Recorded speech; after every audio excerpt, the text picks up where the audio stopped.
بسم اللہ الرحمن الرحیم۔ السلام علیکم دوستو، کیسے ہو آپ لوگ؟ میرا نام ہے وسیم اقبال اور آپ دیکھ رہے ہیں اسلام الوسیع۔ ایک دن حضور صلی اللہ علیہ وسلم مسجد میں تشریف فرما تھے اور چاروں طرف صحابہ کرام بھی موجود تھے۔ اتنے میں ایک بوڑھا شخص آیا جس کے کپڑوں پر پیون جگے تھے۔ جب آپ صلی اللہ علیہ وسلم نے اسے دیکھا تو آپ صلی اللہ علیہ وسلم اپنے جگہ سے اٹھے اور اس کے پاس آئے اور پوچھا، تمہاری کیا حاجت ہے؟ بوڑھے شخص نے آہستہ سے کہا، یا رسول اللہ، میں ایک پریشان حال فقیر ہوں اور بھوکا ہوں، برائے مہربانی مجھے کچھ کھانے کو دے دیجیے، میرے پاس کپڑے نہیں ہے، خدا میرے کچھ مدد کیجیے۔ حضور صلی اللہ علیہ وسلم نے فرمایا، میرے پاس تو کچھ نہیں ہے، لیکن میں تمہاری رہنمائی کی دیتا ہوں، وہاں سے تم خالی ہاتھ واپس نہیں آؤ گے۔ جاؤ در فاطمہ رضی اللہ تعالیٰ عنہ پر، وہاں تمہیں کچھ مل جائے گا۔ وہ بوڑھا شخص آیا اور آ کر اپنی حاجت بیان کی۔ حضرت فاطمہ رضی اللہ تعالیٰ عنہ نے فرمایا، ابھی ہمارے گھر میں بھی اس وقت اس گلوبند کے علاوہ کچھ نہیں ہے۔ اور پھر آپ رضی اللہ تعالیٰ عنہ نے اسے وہ گلوبند دیتے ہوئے فرمایا، اسے بیچ ڈالو، انشاءاللہ تمہاری مشکل دور ہو جائیں گی۔ فقیر گلوبند لے کر مسجد آیا اور دیکھا کہ نبی کریم صلی اللہ علیہ وسلم ابھی اپنے اصحاب کے پاس تشریف فرمائے۔ اس نے آ کر کہا، یا رسول اللہ، آپ کی پیاری بیٹی نے مجھے یہ ہار عنایت فرمایا ہے تاکہ میں اس سے اپنی مشکل دور کر سکوں۔ یہ دیکھ کر حضور صلی اللہ علیہ وسلم کے آنکھوں میں خوشی سے آنسو نکل گئے۔ حضرت عمار بن یاسر رضی اللہ تعالیٰ عنہ نے کہا، یا رسول اللہ، اگر آپ اجازت مرحمت فرمائے تو میں یہ گلوبند خرید لوں؟ حضور صلی اللہ علیہ وسلم نے فرمایا، جو بھی اسے خریدے اللہ اس سے راضی۔ عمار بن یاسر رضی اللہ تعالیٰ عنہ نے اس بوڑھے سے کہا، یہ ہار کتنے کا دو گے؟ اس نے کہا، اتنا کا نہ دے دو کہ میرا پیٹ بھر جائے، ایک مناسب پہننے کے لیے لباس دے دو اور مجھے گھر پہنچنے تک کے لیے دینار دے دو تو یہ ہار لے لو۔ حضرت عمار بن یاسر رضی اللہ تعالیٰ عنہ نے کہا، ٹھیک ہے، میں تمہیں غذا، لباس، سواری اور دینار دیتا ہوں۔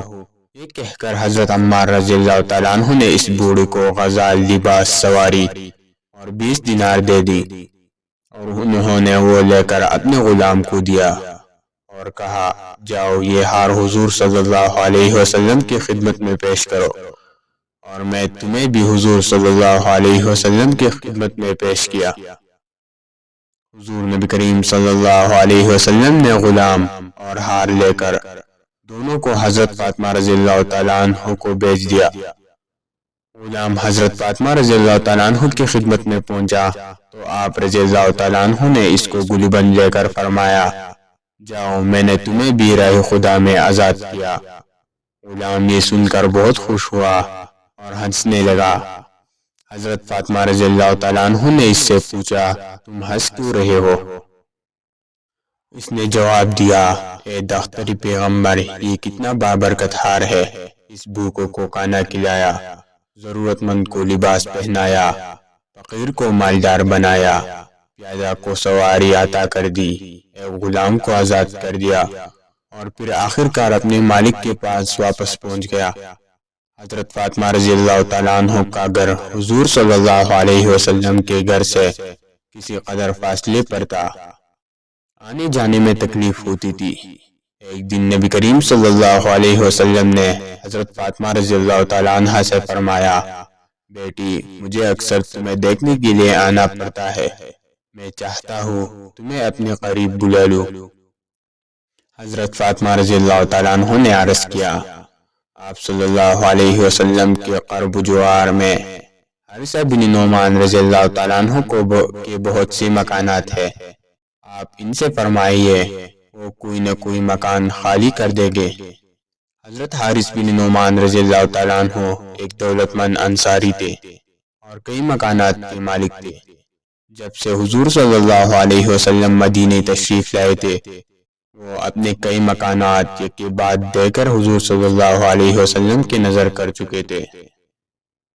حضرت فاطمہ رضی اللہ تعالیٰ عنہ نے حارثہ بن نعمان رضی اللہ تعالیٰ عنہ کے مکان کے لیے حضور صلی اللہ علیہ وسلم سے التماس کی، تو آپ صلی اللہ علیہ وسلم نے فرمایا، میرے لخت جگر حارثہ بن نعمان سے اب کوئی مکان مانگتے ہوئے مجھے شرم آتی ہے، کیونکہ وہ پہلے ہی اللہ اور اللہ کے رسول کی خوشنودی کے لیے کئی مکانات دے چکے ہیں۔ حضرت فاطمہ رضی اللہ تعالیٰ عنہ خاموش ہو گئی۔ ہوتے ہوتے یہ خبر حضرت حارثہ بن نعمان رضی اللہ تعالیٰ عنہ تک پہنچی کہ حضور صلی اللہ علیہ وسلم حضرت فاطمہ رضی اللہ تعالیٰ عنہ کو اپنے قریب بلانا چاہتی ہے، لیکن مکان نہیں مل رہا۔ وہ فوراً حضور صلی اللہ علیہ وسلم کی خدمت میں حاضر ہوا اور عرض کیا، یا رسول اللہ، آپ فاطمہ رضی اللہ تعالیٰ عنہ کو کسی قریبی مکان میں لانا چاہتے ہیں۔ یہ مکان جو آپ صلی اللہ علیہ وسلم کے متصل ہے، میں خالی کیے دیتا ہوں۔ آپ حضرت فاطمہ رضی اللہ تعالیٰ عنہ کو بلا لیجئے۔ اے میرے آقا، میری جان و مال حضور صلی اللہ علیہ وسلم پر قربان ہے۔ اللہ کی قسم، جو چیز حضور صلی اللہ علیہ وسلم مجھ سے لے لیں گے، مجھے اس کا حضور صلی اللہ علیہ وسلم کے پاس رہنا زیادہ محبوب ہوگا بنسبت اس کے کہ وہ میرے پاس رہے۔ حضور صلی اللہ علیہ وسلم نے فرمایا، تم سچ کہتے ہو، اللہ تعالیٰ تمہیں خیر و برکت دے۔ اس کے بعد آپ صلی اللہ علیہ وسلم نے حضرت فاطمہ رضی اللہ تعالیٰ عنہ اور حضرت علی رضی اللہ تعالیٰ عنہ کو حارثہ بن نعمان رضی اللہ تعالیٰ عنہ کے مکان میں منتقل کرا لیا۔ ایک مرتبہ حضرت علی رضی اللہ تعالیٰ عنہ کے ہاں ایک مہمان آیا۔ انہوں نے اس کے لیے کھانا تیار کیا۔ حضرت فاطمہ رضی اللہ تعالیٰ عنہ نے کہا کہ اگر ہم رسول صلی اللہ علیہ وسلم کو بھی بلا لے اور آپ صلی اللہ علیہ وسلم ہمارے ساتھ کھانا کھائے تو بہتر ہے۔ چنانچہ آپ صلی اللہ علیہ وسلم تشریف لائے اور دروازہ کے دونوں بازوں پر ہاتھ رکھ کر کھڑے ہو گئے۔ آپ صلی اللہ علیہ وسلم نے دیکھا کہ دروازے پر ایک رنگین پردہ لٹکایا ہوا ہے اور حضرت فاطمہ رضی اللہ تعالیٰ عنہ کے ہاتھ میں چاندی کی 2 کنگن ہیں۔ آپ صلی اللہ علیہ وسلم یہ دیکھ کر واپس لوٹ گئے۔ حضرت فاطمہ رضی اللہ تعالیٰ عنہ بہت دلگیر ہوئے اور رونے لگے۔ اتنی میں حضور صلی اللہ علیہ وسلم کے غلام حضرت رافع رضی اللہ تعالیٰ عنہ پہنچ گئے۔ رونے کا سبب پوچھا۔ حضرت فاطمہ رضی اللہ تعالیٰ عنہ نے ماجرا سنایا تو بولے، حضور صلی اللہ علیہ وسلم نے پردے اور کنگن کو ناپسند فرمایا ہے۔ حضرت فاطمہ رضی اللہ تعالیٰ عنہ نے دونوں چیزوں کو فوراً حضور صلی اللہ علیہ وسلم کی خدمت میں بھیج دیا اور کہلا بھیجا، میں نے انہیں راہ خدا میں دے دیا۔ حضور صلی اللہ علیہ وسلم بہت خوش ہوئے اور اپنی بچے کے حق میں دعائے خیر و برکت مانگی اور ان اشیاء کو بیچ کر قیمتی اصحاب صفا کے اخراجات میں صرف کر دی۔